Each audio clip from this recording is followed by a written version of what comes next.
শয়তান কেমন যেন বলতেছে, রব আল্লাহ, যেহেতু আপনি আমাকে একেবারে কিয়ামত পর্যন্ত অবকাশ দিলেন, সুযোগ দিলেন, আমি তো বনি আদমের মধ্যে থাকতে পারবো, আমি তাদেরকে ধোঁকা দিব। রব, আপনার ইজ্জতের কসম, সবগুলোকে আমি পথভ্রষ্ট করে ফেলবো, জাহান্নামী বানায় ফেলবো। ইল্লা ইবাদাকা মিনহুমুল মুখলাসিন, তবে আপনার একনিষ্ঠ বান্দাগুলো ছাড়া। আল্লাহ তাআলাও জানায় দিলেন, আমি আমার বান্দাদেরকে তোর ব্যাপারে সতর্ক করব, সব কথা জানায় দিব। এরপরেও যারা আমার কথাগুলো জানবার পরে তোর দলভুক্ত হবে, শুনানে লাআমলাআন্না জাহান্নামা মিনকা ওয়া মিম্মান তাবিআকা মিনহুম আজমাইন। আমি তো আমার বান্দাদের সতর্ক কইরা দিব তোর ব্যাপারে, এরপরেও যারা তোর দলভুক্ত হবে, শুনানে তুই আর তোর অনুসারীদেরকে দিয়া আমি আমার জাহান্নামকে পরিপূর্ণ করব। সেজন্য আল্লাহ তাআলা শয়তানের সাথে আমাদের সম্পর্কের কথা বারবার স্মরণ করায় দেন। শুধু তাই না, কথার কথা, মনে করেন আপনি একজন নেতার পেছনে দৌড়াবেন। এখন নেতা আপনাদের সামনে নিয়ে বক্তব্য দিল, শোনো, তোমরা আমাকে নেতা মানছো, ভালো কথা, কিন্তু তোমরা যদি কোনো বিপদে পড়ো আমি কিন্তু তোমাদের সাথে নাই। বলেন তো, এই রকম বক্তব্য যদি কোনো নেতা দেয়, এই বক্তব্যের পরে তার সামনে মাইকের স্পিকার আর ডান পাশে মাইকওয়ালা ছাড়া আর কেউ থাকবে নাকি? বলবে যে তোমার জন্য আমরা ময়দানে নামবো, বিপদে পড়লে তুমি সাথে নাই, তাইলে তোমার মতো নেতা আমাদের দরকার নাই। দুনিয়াতে যারা শয়তানকে নেতা মানবে, শয়তানের নেতৃত্ব মেনে নিবে, কিয়ামতের দিন কঠিন মুসিবতের সময়, সবচাইতে বড় মুসিবতের সময় কিন্তু তাদের নেতা তাদের সাথে থাকবে না। শয়তান সেই দিন তার অনুসারীদের সাথে কেমন আচরণ করবে, দয়াময় মালিক আল্লাহ রব্বুল আলামিন সেই দিন শয়তান তার অনুসারীদের সামনে কি কথা বলবে, কি বক্তব্য দিবে, সেই বক্তব্যটাও আল্লাহ তাআলা আমাদের জানায় দিয়েছে।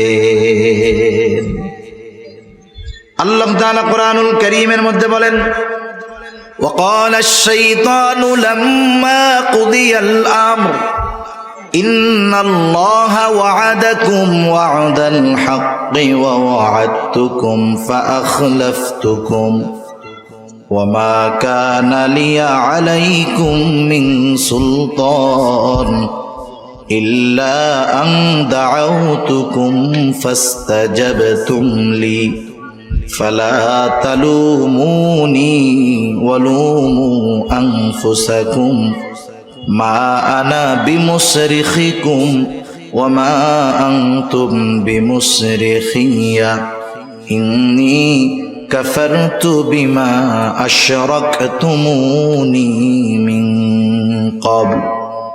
আল্লাহ তাআলা আমাদের জানায় দিলেন, কিন্তু বক্তব্যটা হলো শয়তানের, যেটা কিয়ামতের ময়দানে দিবে। আল্লাহ তাআলা আমাদেরকে জানায় দিয়েছেন কত আগে কি করবে সেই দিন শয়তান। আল্লাহ তাআলা বলেন, ওয়াকালা আশ-শাইতানু লাম্মা কুদিয়াল আমর, সব কিছুর যখন চূড়ান্ত ফয়সালা হয়ে যাবে, এইবার শয়তানের দলের অনুসারী যারা, তারা শয়তানকে খুঁজতে থাকবে যে আমাদের তো নিশ্চিত হয়ে গেল জাহান্নাম, কে আমাদের জন্য একটু সুপারিশ করবে। মৃত্যুদণ্ড যখন কারো কার্যকর হয়ে যায়, আপিল করে, জজ কোর্টে হইলে হাইকোর্টে, সুপ্রিম কোর্টে গিয়া করে, সুপ্রিম কোর্টে যদি রায় হয় রাষ্ট্রপতির কাছে গিয়া করে। ওরা চিন্তা করবে আমাদের জন্য তো জাহান্নাম অবধারিত, কিন্তু কে আছে আমাদের জন্য আজকে সুপারিশ করবে, আমাদেরকে এই বিপদ থেকে উদ্ধার করবে। দুনিয়ায় যেহেতু তারা শয়তানের সাথে ছিল, এইবার তারা শয়তানকে খুঁজতে থাকবে। তাফসীরের মধ্যে আসছে, দূরে তাকায় দেখবে ওই যে শয়তানকে দেখা যায়, এইবার সকলে মিলে শয়তানের দিকে দৌড় শুরু করবে। শয়তানও দৌড়াইতে থাকবে, দৌড়াইতে থাকবে। কিছু দূর যাবার পর শয়তান তাদের দিকে ঘুরে ফিরে দাঁড়ায় যাবে, দৌড়ানো মানুষগুলো দাঁড়ায় যাবে, চিন্তা করবে এইবার বুঝি শয়তান আমাদেরকে কোনো আশার বাণী শোনাবে। যাতে করে আমরা এই বিপদ থেকে বাঁচতে পারবো।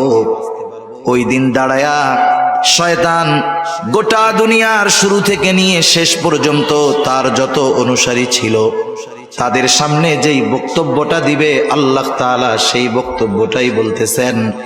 শয়তান প্রথমেই বলবে ইন্নাল্লাহা ওয়া'আদাকুম ওয়া'দাল হক। শয়তান প্রথমেই বলবে ইন্নাল্লাহা ওয়া'আদাকুম ওয়া'দাল হক, নিশ্চয়ই আল্লাহ তাআলা তোমাদের সাথে যা ওয়াদা করেছেন সব ওয়াদা সত্য। এখন প্রশ্ন হলো আল্লাহ তাআলা কি ওয়াদা করছেন আমাদের সাথে? আল্লাহ তাআলার যত প্রতিশ্রুতি আছে, যত ওয়াদা আছে, সব ওয়াদা যদি বিশ্লেষণ করা হয় সারমর্ম হয় দুইটা। কয়টা? জোরে বলেন না কয়টা? এত খুশা কথা কইলাম, এরপরেও আপনাকে দুইবার কওয়া লাগেছে। জোরে বলেন, জোরে বলেন, বলা রাখবে কেন? জিজ্ঞাসা করছি যেটা, নতুন কিছু জিজ্ঞাসা করছি? আগেই বলছি যে আল্লাহ তাআলা যত ওয়াদা দিয়েছেন সব ওয়াদার সারমর্ম দুইটা। এরপরে জিজ্ঞাসা করছি কয়টা? আগে হলো উত্তর বইলা দিছি, এরপরে জিজ্ঞাসা করছি। এরপরেও আপনারা মুখে কুলুপাইটা বসে থাকেন, নাকি কথা বলবেন না নিয়ত করছেন? একটু বললে হয় কি, ছোটবেলায় এখন তো পোলাপান ঘুমাইতে বলবেন, বলবে যে আমার একটু মোবাইল দাও, গেমস খেলি, নাইলে ঘুম নাই। এটা বলে না এখনকার বাচ্চারা? একটু মোবাইল দাও, একটু কার্টুন দেখাও, নাইলে ঘুমাবো না। আমাদেরও মনে আছে যতটুকু, ছোটবেলায় আমাদের যখন ঘুমাইতে বলতো আমরা বলতাম যে গল্প শোনাও। গল্প কে শোনাবে? দাদা, দাদি, মা, যে কোনো একজন তো শোনাবে। এইবার দাদির কাছে শুইছি, গল্প শুরু করছে। এক দেশে এক রাজা ছিল। আমরা কি কইতাম? রাজার একটা ঘোড়া ছিল, ঘোড়ার দুইটা পাখনা ছিল। এইবার আর হু হা কিচ্ছু হয় না। বলেন তো দাদির গল্প আছে না শেষ? দাদির গল্প চলতো না শেষ? দাদির গল্প চলতো ততক্ষণ, হুহা থাকতো যতক্ষণ। আমি আপনাদের সামনে বলতেছি, আপনারা কি সজাগ আছেন না ঘুমায় আছেন? এই জন্যই জিজ্ঞাসা করি, যে এই প্রশ্নগুলা করি। নতুন কিছু তো আর করি না, আগে উত্তর বলি এরপরে জিজ্ঞাসা করি। অথচ এই জিজ্ঞাসার কোনো দরকার নাই। বললাম যে সারমর্ম দুইটা, শেষ। কিন্তু এরপরে আবার জিজ্ঞাসা করি সারমর্ম কয়টা? আপনাদের জিজ্ঞাসা করার কারণ হলো এই গুরুত্বপূর্ণ কথাটা আপনারা মন দিয়ে শুনছেন কিনা। কিন্তু আমার মনে হচ্ছে যে না, আপনারা শুধু শুনতেছেন কিন্তু বলতে রাজি নাই। একটু কথা বলা যাবে না ইনশাআল্লাহ? আল্লাহ তৌফিক দান করুন। আল্লাহ তাআলা যত ওয়াদা করেছেন সব ওয়াদার সারমর্ম হলো দুইটা। এক নাম্বার হলো ইন্নাল্লাযীনা আমানু ওয়া আমিলুস সলিহাতি লাহুম জান্নাতুন তাজরি মিন তাহতিহাল আনহার। এক নাম্বারটা হইল ঈমান আনো, নেক আমল করো, তোমাদের জন্য রয়েছে এমন জান্নাত যেই জান্নাতের পাদদেশ দিয়ে আছে প্রবাহিত নহর। আল্লাহ তাআলার যত ওয়াদা তার দ্বিতীয়টা হলো ওয়াল্লাযীনা কাফারু ওয়া কাযযাবু বিআয়াতিনা উলাইকা আসহাবুল জাহিম। আল্লাহ তাআলার যত ওয়াদা আছে সব ওয়াদার দ্বিতীয়টা সারমর্ম হলো যারা আল্লাহ তাআলার আয়াত সমূহকে মিথ্যা প্রতিপন্ন করে, আল্লাহ তাআলার নিদর্শন সমূহকে মিথ্যা প্রতিপন্ন করে, আল্লাহর সাথে কুফরি করে, ঈমান আনে না, নেক আমল করে না, তারা হলো আসহাবুল জাহিম। তাদের ঠিকানা হলো জাহান্নাম। এটা হলো আল্লাহ তাআলার সকল ওয়াদার একেবারে সারাংশ, মূল কথা। এই কথাই শয়তান মনে করায় দিবে আল্লাহ তাআলা ওয়াদা দিয়েছিল ঈমান আনো, নেক আমল করো, জান্নাত। ঈমান আনো নাই, নেক আমল করো নাই, জাহান্নাম। এই ওয়াদাটা আল্লাহ তাআলা দিয়েছিলেন, নিশ্চয়ই আল্লাহ তাআলার এই ওয়াদা সত্য, কোনো সন্দেহ নাই। শয়তান ওই দিন বলবে, শয়তান বলার আগে আল্লাহ তাআলা আমাদের জানায় দিচ্ছে। এইবার শয়তান নিজের প্রতিশ্রুতির ব্যাপারে বলবে। শয়তানও কিন্তু মানুষের দুনিয়ায় প্রতিশ্রুতি দেয়। শয়তান অনেক সময় আমাদের অন্তরের মধ্যে বিভিন্ন কথা ঢাইলা দেয়। এইরকম তো আর মানুষের মতো ওয়াজ মাহফিল কইরা শয়তান তার কথাগুলো কইতে পারে না। কিছু মানুষরে দিয়া করায় ঠিক। মাঝে মধ্যে দেখবেন অনেকে নিজে নিজে চিন্তা করে বা নামাজের কথা বললে, দাড়ির কথা বললে, গুনার থেকে বাঁচার কথা বললে, হুজুর এখন মাত্র বয়স 22 বছর, আর একটু বুড়া টুড়া হই এরপরে দাড়ি টাড়ি রাখবে না। নামাজের কথা বললে এই তো শুরু করে দিব না কালকে থেকে। হজের কথা বললে বলে এখন তো জুয়ান আছি, টাকা পয়সা আছে, তাতে কি, বুড়া কালে হজ করবো আর ঘর থেকে বাইরে মুমা, তখন ভালো হয়ে যাবো না। এইরকম কিছু বিষয়, কথা, চিন্তা আমাদের অন্তরে ডাইলা দেয় শয়তান। বলে টেনশন করিস না, হায়াত তো বহুত বাকি, পরে ভালো হয়ে যায়, এখন একটু চুরি চারি কর, দুর্নীতি কর, অন্যেরটা মাইরা খা, বুড়াকালে হজ কইরা একেবারে সদ্য ভূমিষ্ঠ শিশুর ন্যায় নিষ্পাপ হইয়া ঘরে বসে থাকবি। এই ধরনের ধোঁকা, এই ধরনের ওয়াদা মানুষের অন্তরে শয়তান ঢেলা দেয়। এবার শয়তান তার প্রতিশ্রুতি ওয়াদার ব্যাপারে বলবে, ওয়াওয়া'আদতুকুম ফাআখলাফতুকুম, আমি তোমাদেরকে বাঁচানোর যেই প্রতিশ্রুতি দিতাম, তোমাদের সাথে যেই প্রতিশ্রুতি দিয়েছিলাম, ফাআখলাফতুকুম, আমি সেই প্রতিশ্রুতি ভঙ্গ করলাম। এইবার শয়তান তার অনুসারীদেরকে হাসরের ময়দানে তিরস্কার করবে। তিরস্কার করে বলবে, শয়তান বলবে, ইন্নাল্লাহা ওয়া'আদাকুম ওয়া'দাল হক ওয়া ওয়া'আদতুকুম ফাআখলাফতুকুম ওয়া মা কানা লিয়া আলাইকুম মিন সুলতান। শুনা নাও, আমি তোমাদের সাথে যেই প্রতিশ্রুতি দিয়েছিলাম সেটা ভঙ্গ করলাম, আর এটাও শুনা নাও, ওয়া মা কানা লিয়া আলাইকুম মিন সুলতান, তোমাদের উপরে আমার কোনো আধিপত্য ছিল না, ক্ষমতা ছিল না, পাওয়ার ছিল না,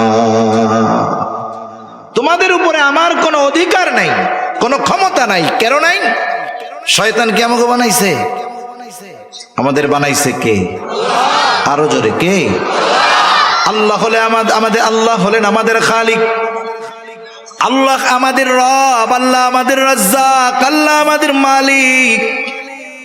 যিনি বানিয়েছেন, সমস্ত অধিকার ক্ষমতা আমাদের উপরে তার, ঠিক কিনা বলেন? যিনি রিজিক দেন, ক্ষমতা হলো তার। এই জন্য মাঝে মধ্যে দেখবেন অপরিচিত বা দূরের কোনো মানুষ যদি কোনো বিষয়ের আদেশ করে, অধিকার খাটাইতে চায়, তখন ছেলেটা জবাব দেয়, তুমি আমাকে এই কাজ করতে বলতেছো, তুমি কি আমার আব্বু লাগো নাকি? কেন বলে?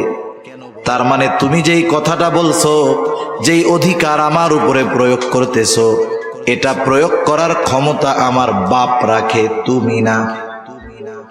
শয়তানও সেই দিন মনে করায় দিবে, যেহেতু আমি তোমাদের খালিক না, মালিক না, রাজ্জাক না, রব না, সুতরাং আমার তোমাদের উপরে কোনো অধিকার ছিল না, কিন্তু একটা জিনিস আমি করতাম, ইল্লা আন দাআউতুকুম ফাস্তাজাবতুম লি, আমি শুধু তোমাদেরকে আমার দিকে ডাকতাম, আর তোমরা সব কিছু বাদ দিয়ে আমার ডাকে সাড়া দিয়ে আমার দিকে ছুটে আসতা। কিছুই দেই নাই তোমাদের, কিন্তু আমি ডাক দিলে তোমাকে আর সহ্য হইতো না। যেমন মনে করেন একটা ছোট বাচ্চা, তার বয়স 13-14 বছর, 14-15 বছরের ছেলে বিকাল বেলায় মাঠে কি করে? ফুটবল খেলে, ক্রিকেট খেলে, তাই না? একদিন ওর বাবা বলতেছে যে শোনো, আজকে আসরের পরে আমার সাথে তুমি বাসায় এই কাজটা করবা। ছেলেটা এবার আব্বার সাথে বাসায় কাজ শুরু করছে। বলেন তো, ছেলেকে দিয়ে কাজ করানোর অধিকার বাবার আছে না নাই? এইবার ছেলেটা বাবার সাথে কাজ করতেছে। রাস্তার পাশেই বাড়ি, বন্ধুরা ব্যাট বল নিয়ে মাঠে খেলতে যাইতেছে। যাওয়ার সময় নিচের থেকে, বাড়ির পাশে রাস্তা থেকে ডাক দিছে, রাস্তার সাথে বাড়ি, আব্দুর রহিম, আমরা ব্যাট বল নিয়ে মাঠে গেলাম। এবার আমার একটু বলেন তো, ওই যে ছেলেটা বাবার সাথে কাজ করতেছে, যেই বন্ধুরা তাকে ডাক দিল, বন্ধুরা তাকে 2-4 দিনের ওষুধ কিনে দিছে? কোনোদিন পোশাক কিনে দিছে? দিছে কে? বাপ। কাজ করতেছে কার সাথে? বাবার কাছে, সাথে। বলেন তো, বন্ধুর ওই ডাক যখন আব্দুর রহিমের কানে আসবে, আব্বার কাছে মন বসবে? ও কি চিন্তা করবে, বন্ধুরা ডাকতেছে, ডাকুক, আমার আব্বা আমার এত কিছু দেয়, আজকে আমি আর খেলতে যাব না? এইবার বন্ধুর আওয়াজ ডাক কানে আসার সাথে সাথে ওই জায়গায় মন বসবে না, আব্বারে বলবে আব্বা আমার আর ভালো লাগতেছে না, আমি আর পারবো না, আমি একটু মাঠে যাবো, যেমনে হোক ওই জায়গার থেকে সুইটা বন্ধুদের সাথে খেলতে যাবে। ঠিক কিনা বলেন? শয়তান এইরকমই মনে করায় দিবে, শোনক আমি কিছুই দেই নাই, কিছুই করি নাই, কোনো অধিকার তোমাদের উপরে নাই, শুধু ডাক দিতাম যে আমার দিকে আসো, তোমরা সব কিছু সাইডা আমার দিকে চইলা আসতা। অথচ আমাদের দেশে গোটা দুনিয়ার মধ্যে মসজিদ গুলাতে দৈনিক 5 বার আজান হয় কি হয় না? এই আজান দেয় মুয়াজ্জিন। আমরা যদি মনে করি মুয়াজ্জিনকে বেতন দিয়ে রেখেছি, মুয়াজ্জিনের কাজ হইল আজান দেওয়া, এটা যদি মনে করি এটা আমাদের বড় ভুল হবে। মুয়াজ্জিন সে হলো আল্লাহ তাআলার মুখপত্র, প্রেস সচিব।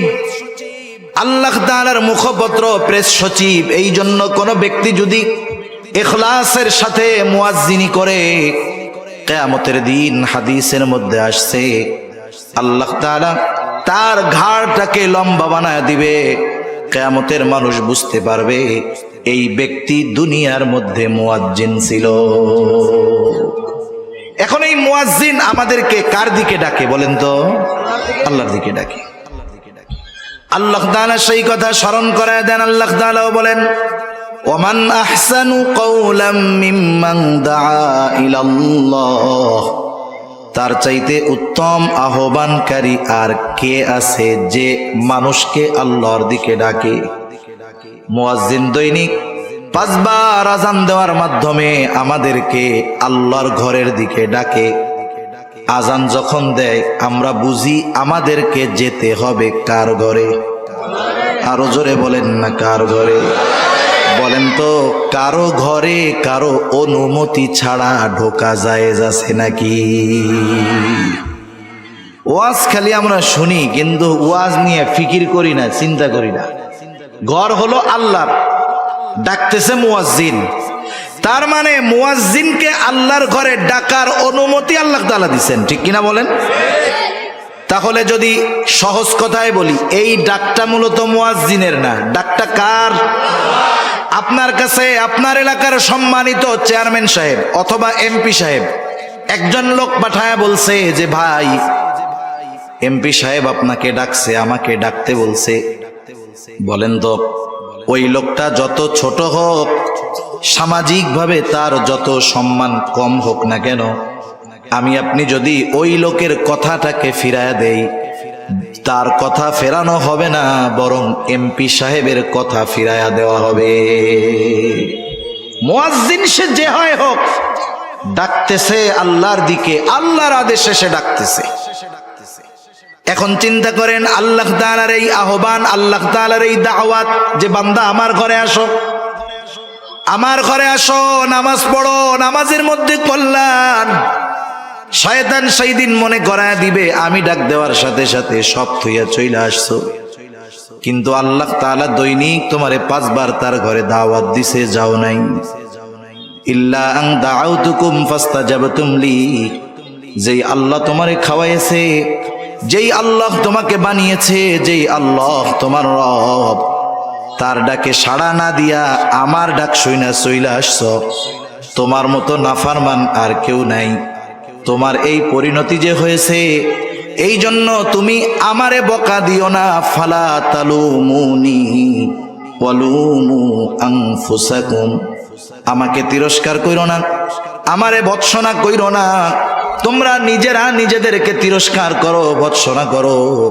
আর শুনা নাও, আজকের এই দিনে মা আনা বিমুসরিখিকুম ওয়া মা আনতুম বিমুসরিখিয়া, আমি নিজের জন্য কিছু করতে পারবো না, তোমাদের জন্য কিছু করতে পারবো না। সাথে সাথে এটাও জেনে নাও, ইন্নী কাফারতু বিমা আশরাকতুমুনি মিন ক্বাবল। কিয়ামতের দিন শয়তান তার অনুসারীদের সাথে এই বক্তব্য দিয়ে সম্পর্ক ছিন্ন করবে। এটা যে করবে এ ব্যাপারে কোনো সন্দেহ আছে না? থাকার কারণ এই বক্তব্যটা আমাদের যিনি জানিয়েছেন তিনি কে? এখন বলেন, এত সুস্পষ্টভাবে দুশমনের পরিচয় বলে দেওয়ার পরেও, দুশমনের মিশন, কর্মপন্থা সব কিছু বলে দেওয়ার পরেও কেউ যদি আল্লাহর আহ্বানে সাড়া না দিয়ে শয়তানের ডাকে সাড়া দিয়ে পরকালে ক্ষতিগ্রস্ত হয়, পাপে লিপ্ত হয়, বলেন তো এর মতো জালেম দুনিয়ায় আর কেউ আছে? এজন্যই আল্লাহ তাআলা এর পরপর বলেন, ইন্নায যালিমিনা লাহুম আযাবুন আলীম, নিশ্চয়ই জালেমদের জন্য কঠিন শাস্তি আল্লাহ তাআলা প্রস্তুত করে রাখছেন। সব কথার মূল কথা, শয়তানের দলের লোক যারা, এরা যে ক্ষতিগ্রস্ত হবে সে কথাই আল্লাহ তাআলা বলেন, উলাইকা হিজবুশ শাইতান আলা ইন্না হিজবাশ শাইতানি হুমুল খাসিরুন। আল্লাহ তাআলা বলেন, শয়তান যাদের ঘাড়ের উপরে চেপে বসেছে, আমি আল্লাহর স্মরণ থেকে যাদেরকে গাফেল বানায় দিয়েছে, ওই মানুষগুলোই হলো শয়তানের দলের লোক। আর যারা শয়তানের দলের লোক তারা হলো ক্ষতিগ্রস্ত। ক্ষতিগ্রস্ত যখন আল্লাহ তাআলা বলেন এর দ্বারা জানমালের ক্ষতি হবে, বিষয়টা এমন নয়, বরং সে ক্ষতিগ্রস্ত হবে কেমনে? এই ক্ষতি হবে অনন্তকালের জাহান্নামের বাসিন্দা হওয়ার মাধ্যমে। সেজন্য আল্লাহ তাআলা আমাদের শয়তানের দল হওয়া থেকে বেঁচে থাকার তৌফিক দান করুন, জোরে বলি আমিন। তাহলে দুনিয়াতে দল কয়টা? একটা হলো শয়তানের দলের লোক, একটা হলো শয়তানের দল। কার দল? আর একটা কার দল? আমরা কার দলের লোক হব? হাত উঁচু করে বলি নারায়ে তাকবীর, নারায়ে তাকবীর। মাশাআল্লাহ, হাত নামাই। শয়তানের দলের মোটামুটি পরিচয় অবস্থা আমরা জানলাম। আল্লাহর দলের পরিচয় জানার দরকার আছে না? একটু কষ্ট হইতেছে নাকি আপনাদের? আমার তো কষ্ট হইতেছে, এই জন্য বেশি সময় আর আপনাদের কষ্ট দিব না। কারণ আগামী দিন আমার বড় শ্রদ্ধেয় ব্যক্তিত্ব, শ্রদ্ধার মানুষ, ভালোবাসার মানুষ আল্লামা আব্দুল বাসিত খান সাহেব আসবে। কালকেও তো আপনারাই আসবেন, এজন্য বেশি সময় কষ্ট দিব না ইনশাআল্লাহ। এরপরে আল্লাহ তাআলা বলতেছেন, আমি যে আয়াতগুলো তিলাওয়াত করেছি সূরা মুজাদালার শেষ কয়েকটা আয়াত, এক আয়াতের কথা মোটামুটি শেষ। এরপরে আল্লাহ রাব্বুল আলামিন বলতেছেন, ইন্নাল্লাযীনা ইউহাদ্দুনাল্লাহা ওয়া রাসূলাহু উলাইকা ফিল আযাল্লিন, যারা আল্লাহ এবং রাসূলের সাথে শত্রুতা পোষণ করে, দুশমনী রাখে, তারা চরম অপমানিত হবে। এরপরেই আল্লাহ তাআলা তার দলের লোকদের হালত অবস্থা কি হবে সেই ঘোষণা দেন। নিজের দলের কথা বলার শুরুতেই আল্লাহ তাআলা বলেন, কাতাবাল্লাহু লাআগলিবান্না আনা ওয়া রুসুলি ইন্নাল্লাহা কাওয়িয়্যুন আজিজ। আল্লাহ তাআলা নিজের দলের কথার শুরুতেই বলেন কাতাবাল্লাহ, আল্লাহ তাআলা নির্ধারিত করে রাখছেন, লেখা রাখছেন। কি লেখা রাখছেন? লাআগলিবান্না আনা ওয়া রুসুলি, আমি আর আমার রাসূলের দলের বিজয় হবেই হবে, এটা লিখে রাখছেন কে? তার মানে আল্লাহর দলের লোক যারা, তাদের বিজয় হবেই হবে। এখন আল্লাহর দলের লোক যারা, তাদের বিজয় হবেই হবে। কেন? কারণ ইন্নাল্লাহা কাওয়িয়্যুন আজিজ, আল্লাহ তাআলা হলেন মহাশক্তিশালী, মহাপরাক্রমশালী। এই জন্য কোনো ব্যক্তি যদি আল্লাহর দলের লোক হয়ে যায়, লড়াইতে জিতুক, হারুক আর মরুক, তার নাম জয়ীদের তালিকায় চলে যায়। আল্লাহর দলের লোক হইলেই জয় সুনিশ্চিত। এই যে ফিলিস্তিনের পক্ষে, আকসার পক্ষে, বাইতুল মুকাদ্দাসের পক্ষে যারা ইহুদিদের বিরুদ্ধে যুদ্ধ করতেছে, হয়তো ইসরায়েল সারা দুনিয়াকে কনভিন্স করে গাজাকে পৃথিবীর মানচিত্র থেকে মুছে দিবে। হতে পারে 20 লক্ষ গাজার বাসিন্দাদেরকে একেবারে শেষ করে দিবে। এরা যদি মরেও যায়, বলেন তো এরা পরাজিত হবে নাকি? মরলে পরাজিত হয় না, মরলেই হেরে যায় তা না, বরং মৃত্যুর মাধ্যমে মানুষ তার চূড়ান্ত গন্তব্যে পৌঁছাতে পারে। একটা ঘটনা বলি আপনাদের, তাইলে বুঝতে সহজ হবে। রাসূল আকরাম সাল্লাল্লাহু আলাইহি ওয়াসাল্লাম দুনিয়ায় আসার পূর্বে ঈসা আলাইহিস সালাতু ওয়াস সালামের পরে এক জালেম বাদশার ঘটনা তাফসীরের মধ্যে আসছে। এই জালেম বাদশার নাম ছিল ইউসুফ জুরনওয়াজ। সে নিজেকে খোদা দাবি করত। তৎকালীন সময়ের খ্রিস্ট ধর্মের অনুসারী যারা ছিল তাদের উপরে জুলুম অত্যাচার সে চালায়া যাইত। এই বাদশাহ ইউসুফ জুরনওয়াজের দরবারে একজন জাদুকর ছিল, জাদুকর বৃদ্ধ হয়ে গেছে জাদুকর। বাদশার কাছে বলে, বাদশাহ আপনি একজন মেধা সম্পন্ন বালকের ব্যবস্থা করেন, আমি আমার জাদু বিদ্যাটা তাকে শিখাইয়া দেয়া যাই, যাতে করে আমার মৃত্যুর পরে এই বিদ্যার দ্বারা আপনি উপকৃত হতে পারেন। সারা দেশে যাচাই বাছাই করে একজন মেধাবী বালকের ব্যবস্থা করা হলো। বালককে বলা হলো, বালক তুমি রাজ দরবারে থাকবা, রাজপ্রাসাদে থাকবা, তোমার যা কিছু প্রয়োজন খাবা দাবা ঘুরবা, দৈনিক ওই জাদুকরের কাছে গিয়ে তুমি জাদু শিখা আসবা। ছেলেটা প্রতিদিন জাদুকরের কাছে জাদু শিখতে যায়। যাওয়ার পথে একজন খ্রিস্টান পাদ্রী তার খানকা ছিল, ওইখানেও কিছু মানুষ লুকায়া লুকায়া ওই খ্রিস্টান আলেম পাদ্রীর কাছে গিয়া তৎকালীন সময়ের দিন শিখত। এই বিষয়টা বালকের দৃষ্টিগোচর হলো। একদিন বালক ওই খ্রিস্টান পাদ্রীর কাছে গেল। যাওয়ার পরে খ্রিস্টান পাদ্রীর সাথে তার কিছু সময় কথোপকথন হলো। বালকের কাছে খ্রিস্টান পাদ্রীর কথাগুলো ভালো লাগলো। এইবার সে জাদুকরের কাছেও যায়, খ্রিস্টান পাদ্রীর কাছেও যায়। যাইতে যাইতে এক সময় বালকের অন্তরের মধ্যে তাওহীদের বীজ রোপণ হয়ে গেল, ঈমানের বীজ রোপণ হয়ে গেল। বালক এক আল্লাহ বিশ্বাসী হয়ে গেল। কিন্তু যেহেতু রাজার দরবারে থাকে, জাদুকরের কাছে যাওয়া লাগে, একটু যায়। এভাবে চলছে কিছুদিন। হঠাৎ একদিন বালকটা যখন রাজ দরবার থেকে বের হয়ে জাদুকরের ঘরের উদ্দেশ্যে রওনা দিল, দেখতেছে রাস্তার মধ্যে একটা বাঘ শুয়ে আছে, জ্যান্ত বাঘ। বাঘের ভয়ে লোকজন চলাচল করতে পারে না। বালকটা চিন্তা করলো, এইবার আমার পরীক্ষার একটা সুযোগ। হকের উপরে কে আছে, সত্যের উপরে কে আছে পরীক্ষা করা যাবে। এইবার বালক হাতের মধ্যে ছোট্ট একটা পাথর নিয়ে আল্লাহ তাআলার কাছে বলে, আল্লাহ কে হকের উপরে আছে জানি না, তবে এই পাদ্রী যদি হকের উপরে থাকে, এই পাথরের আঘাতে যেন বাঘটা মারা যায়। এই বলে ছোট্ট পাথরটা বিসমিল্লাহ বলে যখন ওই বাঘের দিকে নিক্ষেপ করেছে, ছোট্ট পাথরের আঘাতে বড় বাঘটা সাথে সাথে মরে যায়। বালকের ইয়াকিন পূর্ণ হয়ে গেছে। মনে রাখবেন, অনেক সময় অনেক কিছু আছে। যেমন ইব্রাহিম আলাইহিস সালাম প্রশ্ন করছে, আল্লাহ আপনি মৃত্যুকে জিন্দা কেমনে বানাইবেন? আল্লাহ তাআলা বলছে, বিশ্বাস হয় না?